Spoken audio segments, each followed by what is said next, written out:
हिमालय के दक्षिण में जो भूभाग बसा हुआ है उसे भारत कहते हैं। विश्व का एकमात्र राष्ट्र जिसे मां की उपाधि दी गई है। और जब लोकतंत्र के संदर्भ में बात करते हैं तो इसे लोकतंत्र की जननी कहा जाता है।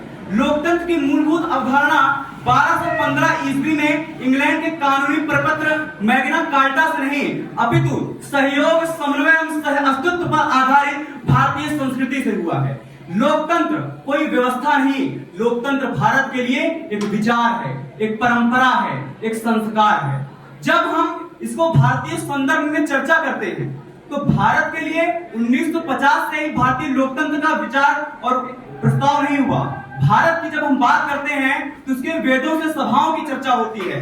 जब हम राम राज्य की परिकल्पना करते हैं और बाबा गोस्वामी तुलसीदास लिखते हैं दैविक दैहिक भौतिक तापा राम राज्य ने काहू व्यापा, वहां से राम राज्य की जो परिकल्पना है वो आज परिलक्षित भी होती है। और जब हम संविधान का अनुच्छेद 36 से अनुच्छेद 51 देखते हैं जो राम राज्य की बात करता है, अर्थात राजा की ये जिम्मेदारी होती है कि वो प्रजा के सुख का ध्यान दे।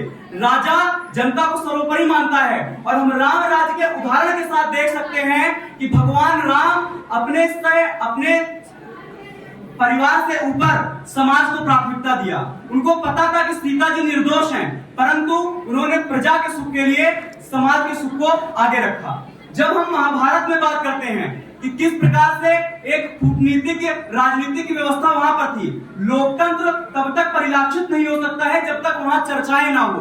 और भारतीय लोकतंत्र इस बात का उदाहरण रहा है कि सदैव विचार परामर्श, चाहे हम महाभारत काल में देखें कि युधिष्ठिर जी भगवान श्री कृष्ण को सलाहकार के रूप में देखते थे।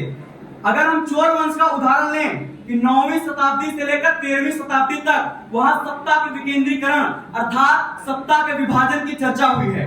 जब हम 11 सितंबर 1893 में स्वामी विवेकानंद जी का भाषण सुनते हैं जहां पर वसुधैव कुटुंबकम की बात की जाती है, अयम निजः परोवेति गणना लघुचेताम उदार चरिता नाम तु वसुधैव कुटुंबकम। अगर वर्तमान के वैश्विक परिदृश्य में हम वसुधैव कुटुंबकम की प्रासंगिकता देखें कि जहां आज पूरे भारत में पूरे विश्व में एक प्रकार से वैमनस्य की भावना है, वहां पर अनुच्छेद 51 जो अंतरराष्ट्रीय मामलों में शांति की बात करता है, यह भारतीय प्राचीन संस्कृति ही है। और अंत में निष्कर्ष रूप में मैं ये कहना चाहूंगा कि बुलंदियों पर पहुंचना बड़ी बात नहीं है, बुलंदियों पर ठहरना बड़ी बात है। इसलिए आज के युवाओं को राजनीति में प्रतिभाग करना चाहिए।